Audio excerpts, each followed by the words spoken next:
This is Pressers by FedNet, news conferences from the United States Congress made portable. House Speaker Mike Johnson joined Republican Conference Chair Lisa McClain, Illinois Congresswoman Mary Miller, Majority Whip Tom Emmer, and Majority Leader Steve Scalise at a weekly news conference following a caucus meeting as the House prepared to debate another regular appropriations bill. Johnson took questions about New Jersey colleague Tom Keene's extended absence, Bill Pulte's nomination to head the intelligence community, and more. The following material is protected by copyright. Well, good morning, everybody. Hope you all had a good weekend. And let me start this morning by reminding you of Democrats' crazy spending spree for nearly 4 years. And I'm just going to give you a couple facts. These aren't opinions. These are actual facts.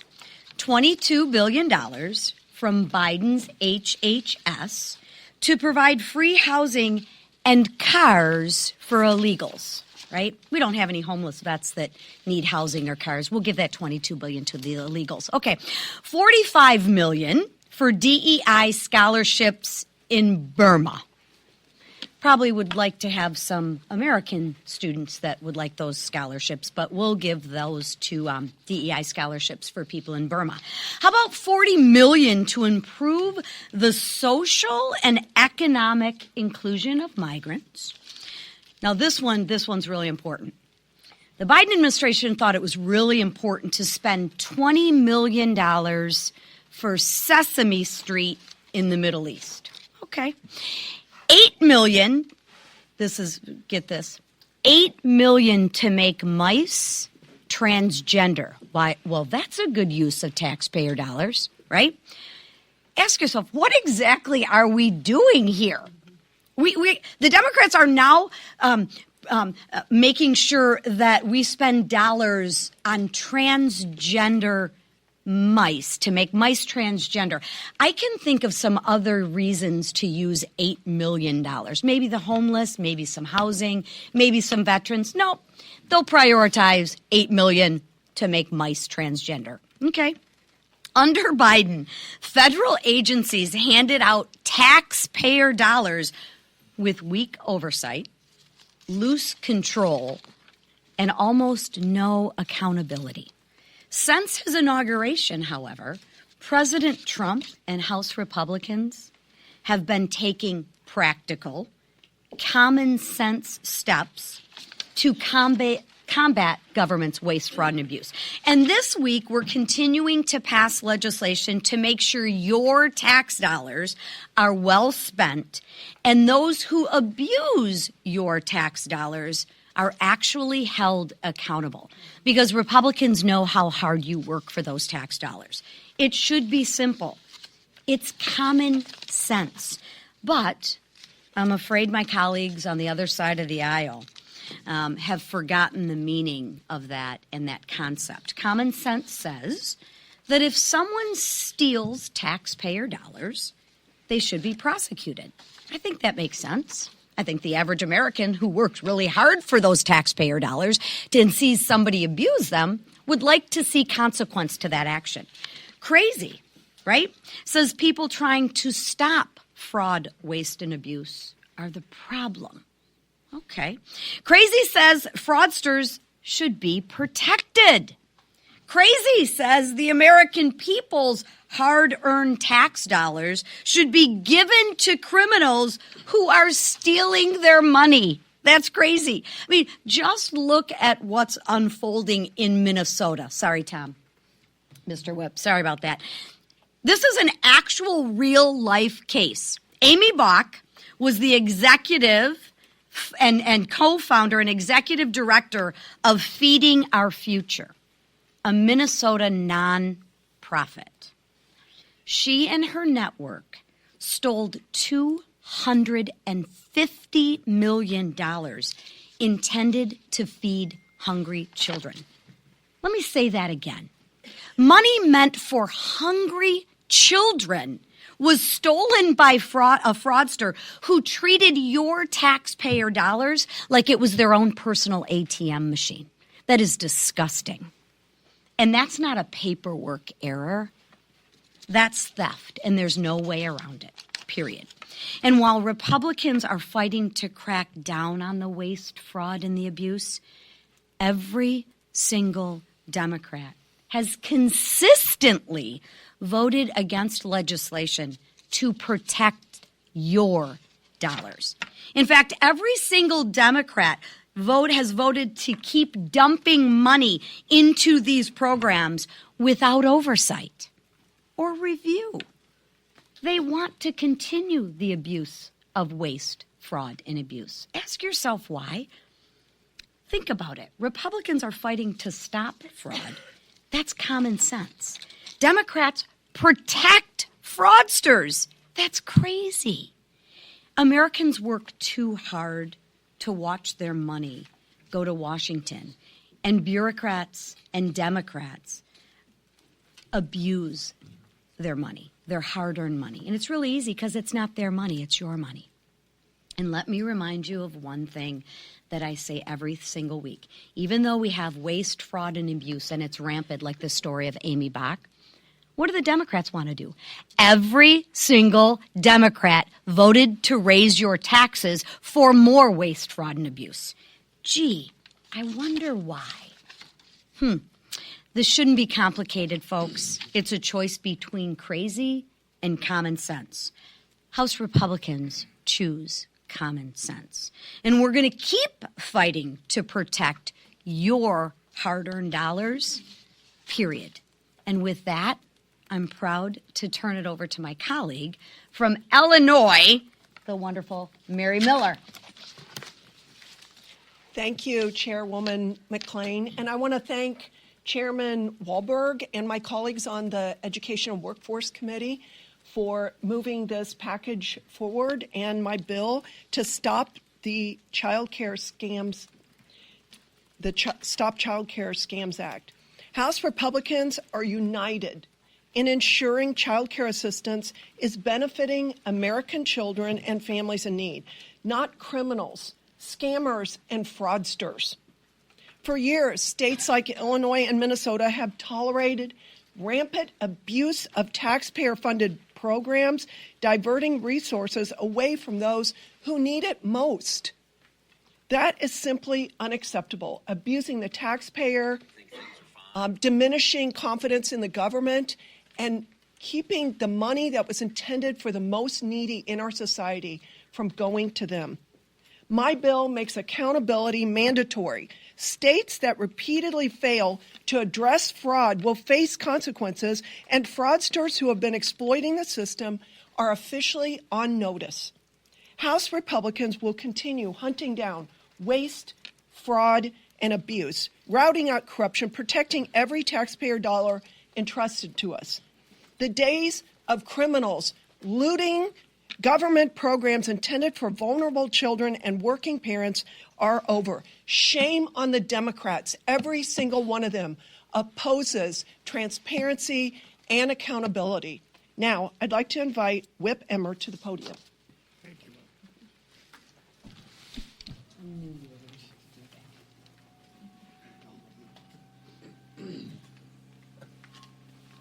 Thank you. So I can get a little closer.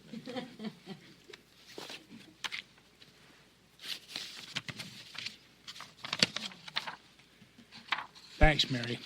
For years, my colleagues and I have been calling out the rampant fraud in my home state of Minnesota, from child care and autism services to meal assistance and housing. Minnesota has been ground zero for fraud in our government programs.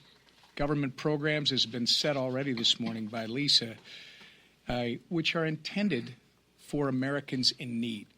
Fraud is not a victimless crime. It is a blatant theft from vulnerable Americans. And let me remind everyone, Democrats like Tim Walz, Keith Ellison, and Ilhan Omar created the perfect conditions for this fraud. And then, by the way, they looked the other way while taxpayers were ripped off to the tune of billions of dollars.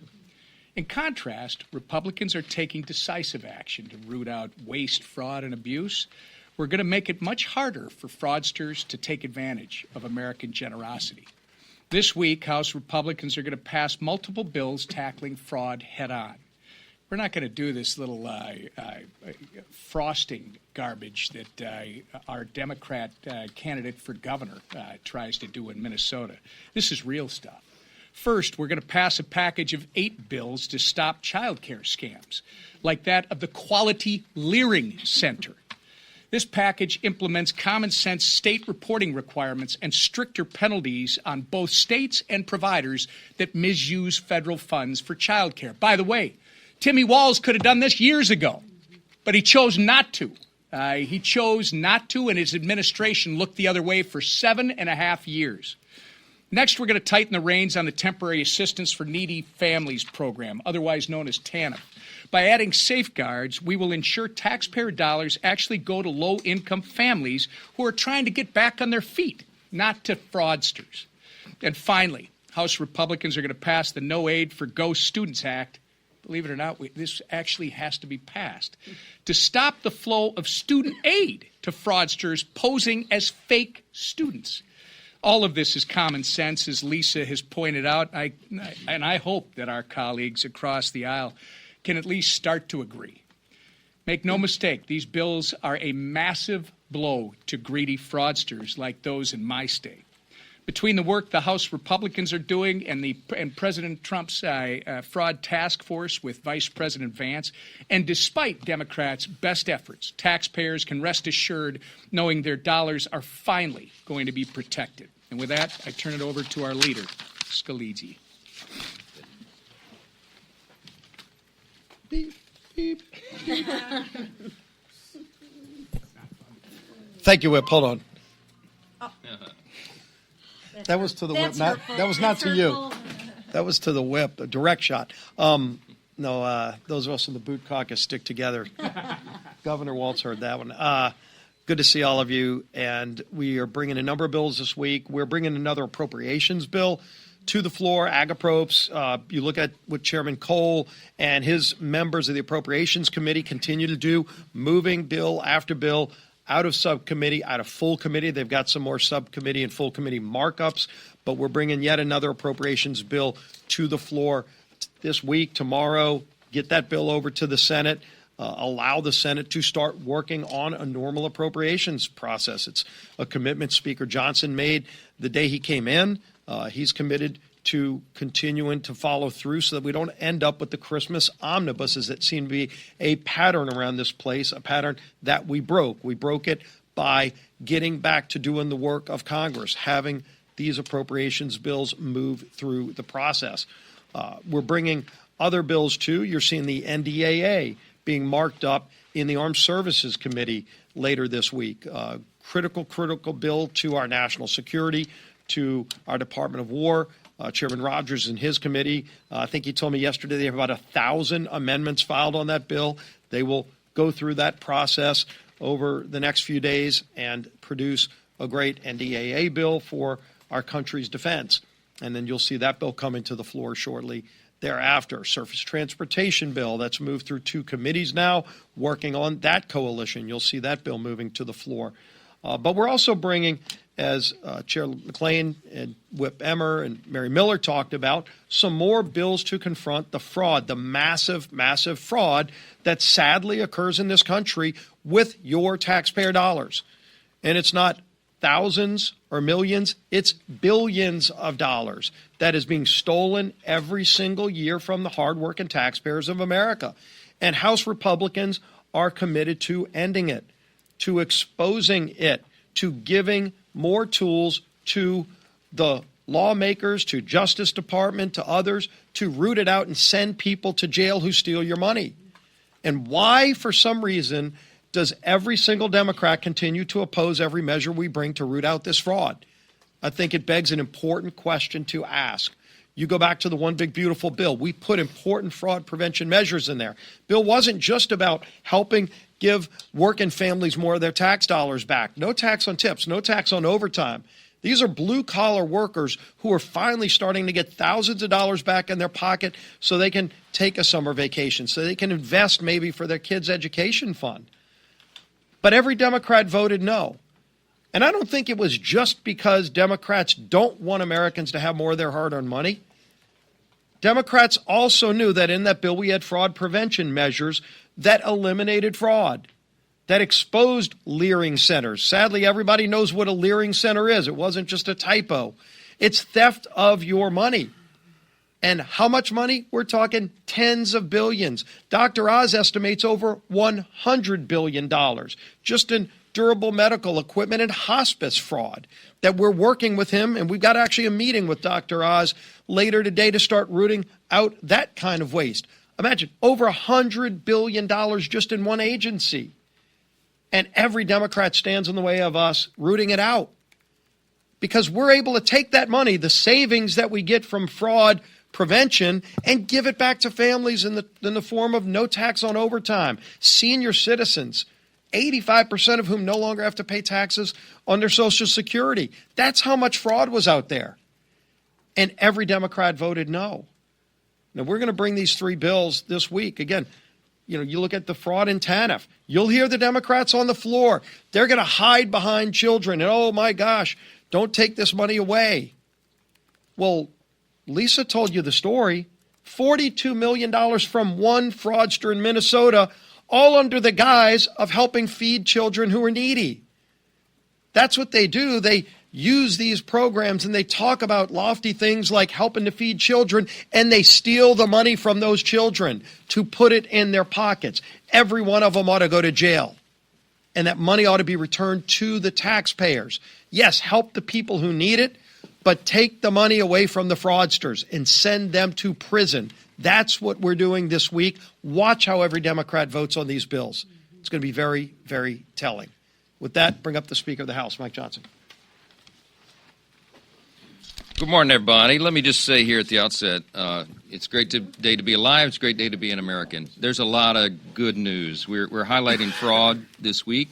This is an anti-fraud week as our theme of legislation. But as you know, you can tell by the fervor of my colleagues who have spoken here, every day is anti-fraud day for Republicans, okay? Democrats see it differently. We'll speak about that in a moment. But let me just say, among the things you can be pleased about, happy about as being an American, we're closing in on the nation's birthday on July 4th, and all the celebrations are beginning to ramp up, and all that good feeling is out there. There's some more great news that was just delivered yesterday. And if you saw the numbers come out, many of you have reported on it, but I wanted to highlight it here this morning at the outset. Not only were tax refunds their largest in recent history, here's the key point. Contrary to Democrats' false narratives that they have tried breathlessly to hoist upon the people, okay, here's the fact. This tax season was a great boost for hardworking American families. That's exactly how we designed it, and that is what the numbers now prove that we achieved. Let me tell you what it said. In total, the U.S. Treasury gave $82 billion back to the American taxpayer. And so what that means is 70% of filers earning less than $100,000 received a big tax cut. And 96% of taxpayers who earn less than $200,000 got a big tax cut. 96% of the country. That's hardworking Americans who are struggling every day to make ends meet. We're working to make life easier for them and bring down their costs and work on affordability. This, of course, was all thanks to the Working Families Tax Cut, the big, beautiful bill that we got signed triumphantly into law last July 4th, as you all remember. Every single Democrat voted against the bill, every single one in the House and Senate. So they can't take any credit for that. In fact, you can say rightfully that they would have prevented that great benefit for the American people.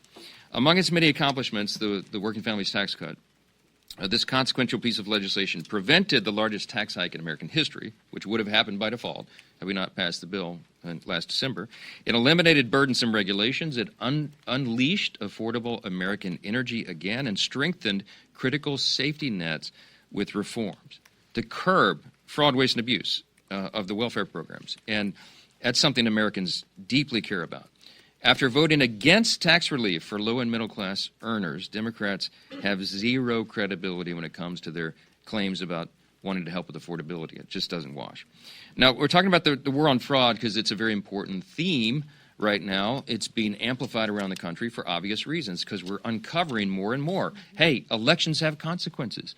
When you put people who are against fraud and as vehemently dedicated to that, as the people demand and expect. When you put Republicans in charge, we go root this stuff out, we bring it to your attention, and we eliminate it. And that's exactly what's happening. There's one thing that infuriates every conscientious American. It is the waste of their hard-earned taxpayer dollars. And so we're working on that. Explosive reports have exposed staggering and brazen fraud in deep blue states like Minnesota and California, as you've heard addressed this morning. They have industrial-scale theft. I mean, it has gone on unabated for years. 83% of Americans in the latest poll say that they're concerned about fraud in government programs, and they want us to do something about it, and we are. We have been. We will continue to do. It clearly strikes a nerve with the American people. The Government Accountability Office estimates that the U.S. government loses, listen to this, loses as much as $500 billion in federal funds every year. $500 billion is burned up, wasted, because fraudsters and scammers are involved. That's $4,000 per American household every year. Totally wasted. We could use that money so much better.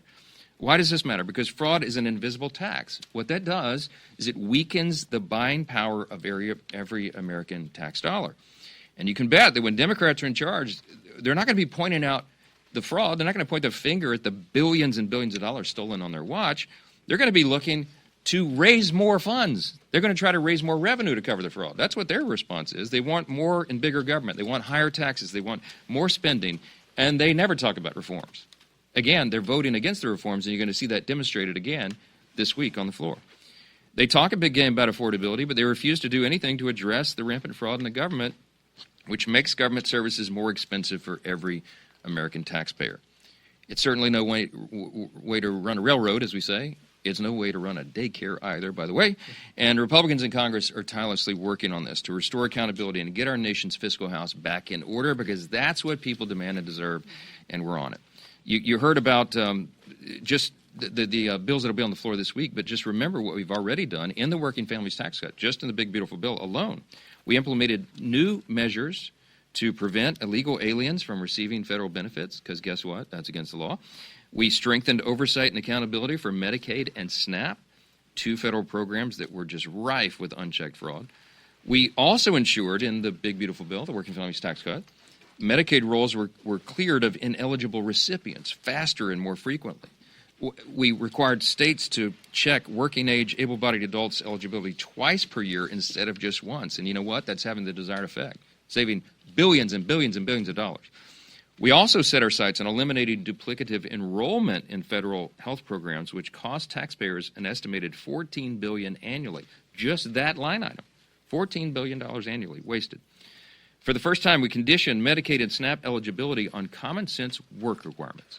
And so if you're an able-bodied man, for example, of working age and you don't have young children, our bill requires you for 20 hours a week, you got to be working or do job training or school or volunteering to receive federal health benefits. And you know what? That's about a 99% public opinion issue. The single common sense provision, just that one alone, is going to save taxpayers $300 billion over the next decade. So, look, we're not just talking about this. We're actually passing bills to do it. And you heard about what's on the floor this week to continue this theme. Fraud doesn't exist at the federal level only, of course. The states are the ones, in so many cases, that are the purveyors of federal funds for the services they administer at the state level. And so we have this trio of bills that you've heard about this week. We're going to close loopholes, crack down on abuse, hold negligent state leaders accountable. And this is what you get when you vote for good government. When Republicans are in charge, that's what we do. You've heard about some of the highlights just real quickly. We're going to put new guardrails on TANF funding, the temporary assistance for needy families, to mitigate improper payments and ensure states are paying their fair share for this critically important program. We're going to make sure the services get to the people who actually need and deserve it. They're not wasted and stolen by people by fraud. We're going to have additional measures to stop fraud and crime rings and so-called ghost students who are stealing federal student aid under fake or stolen identities. We're going to host a bunch of reforms that crack down on rampant abuse of child care dollars, withholding federal funds from states that repeatedly misuse them, like we saw in Minnesota, to strengthen fraud standards and state oversight. So much of that is going on. It will continue to go on, and we're going to hold these people accountable, and we're going to make sure the taxpayer dollars are spent well. Republicans are really proud of our work to address fraud, waste, and abuse in government, as you know, and we continue to go forward that. We're going to have a third reconciliation bill that comes up in the coming weeks, and you'll see further attention to it paid there. It was noted that the White House is dialed in on this 100%. The president has appointed someone as high as the vice president. So Vice President Vance is working on this as well. We're working alongside and in tandem with the White House, the executive branch, to make sure we're cracking down on this. It should transcend partisan politics. My Democrat colleagues seem more concerned about stopping the people exposing the fraud than prosecuting the fraud itself. And you've seen in a state like California, for example, Gavin Newsom and California Democrats literally passed a bill to suppress the First Amendment rights of journalists who are investigating fraud. They don't want this to be covered up. You should be asking why. I think some of their pockets are being lined with all this. That's my theory about it. You go check that out. They're going to look anywhere but in the mirror, and it's outrageous. The American people take great care and pride in how we spend their money and how they spend their money. And they expect the same level of stewardship and integrity when it comes to how their taxpayer dollars are sent. So it's just a matter of basic common sense. While Democrats deny and deflect, Republicans are going to continue our work to rein in fraud and save American taxpayer dollars, and we'll continue to govern on the basis of common sense, as we always do. As Chairwoman McClain said a little while ago, the theme you'll hear over and over is common sense versus crazy, and Republicans are on the common sense side, and we're happy to talk about that anytime, anywhere. All right, a few questions? Speaker, Front row. your colleague, Tom Paine from New Jersey, hasn't voted in 3 months. He hasn't been seen in 3 months. He says he is dealing with a personal medical issue and has repeatedly said he'll return soon. How is it acceptable that a member of Congress can be missing without explaining to constituents what exactly is going on? Does he need to be more forthcoming, and how is that acceptable? I talked to Tom a couple of days ago, maybe Friday or Saturday. He's in good spirits, but as his public statement that went out yesterday explained, he's dealing with a health issue. He's under the care of healthcare providers, and they've told him he needs a little bit longer to recover. Now, that's all I can say. That's all he said. It's not a scandalous thing at all. People deal with health issues. Maybe that's a news flash for you, but even members of Congress get sick as well, right? He's dealing with that right now. Tom Paine is an extraordinary member of Congress. He has delivered for the people of New Jersey.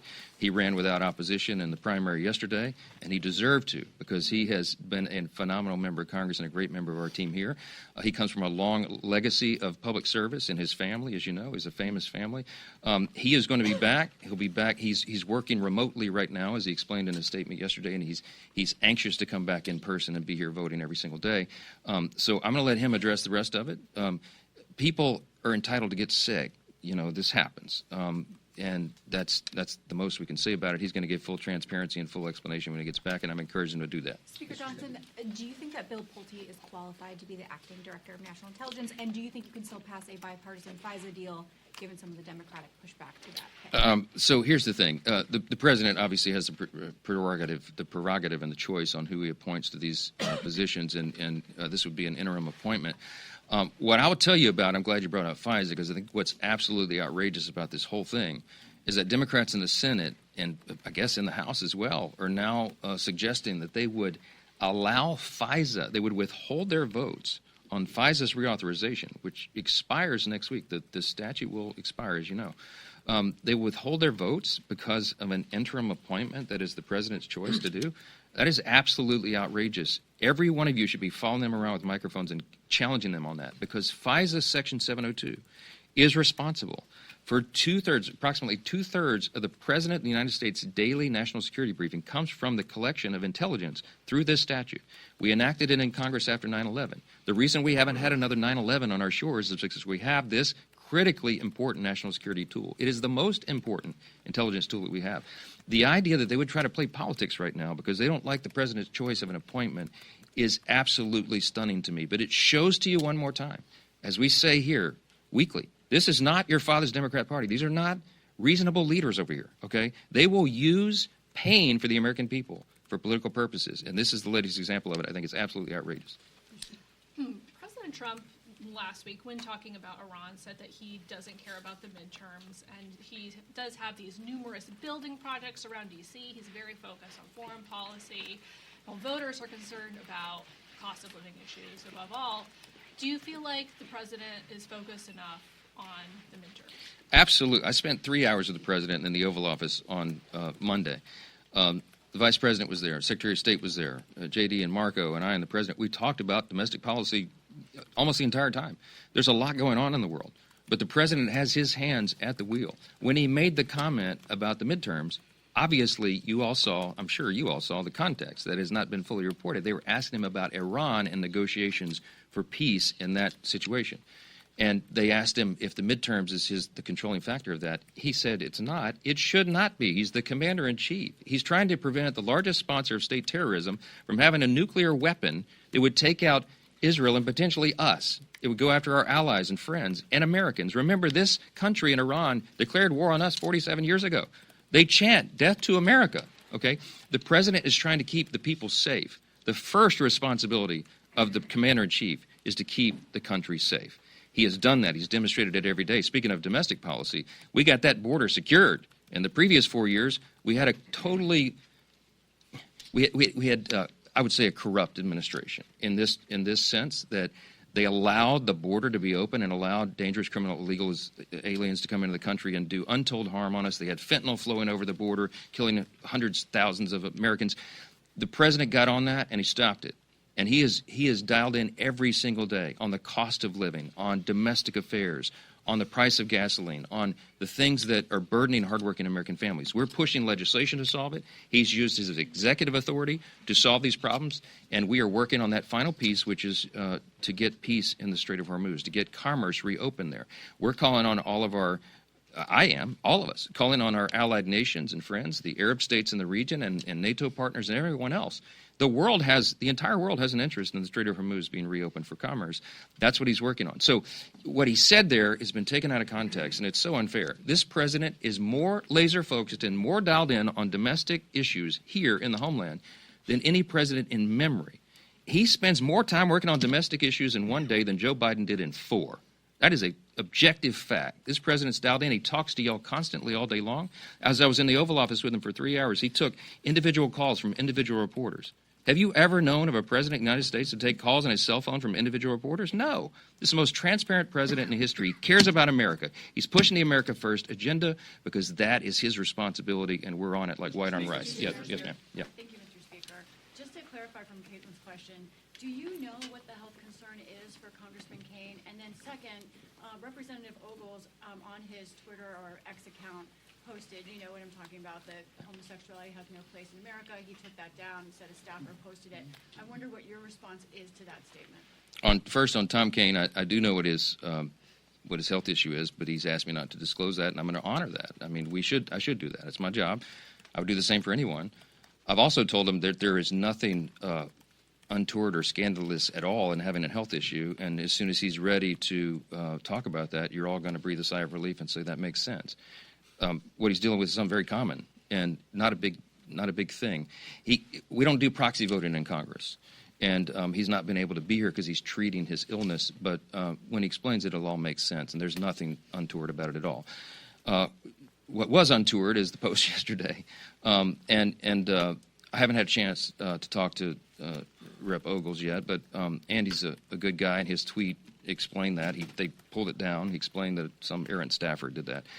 I'll tell you what my worldview is. I mean, I'm pretty clear on this, and y'all understand. I believe the Bible is unequivocal. We're supposed to love our neighbor as ourselves, everybody. We're supposed to treat every single person with dignity and respect, whether we agree with them or not.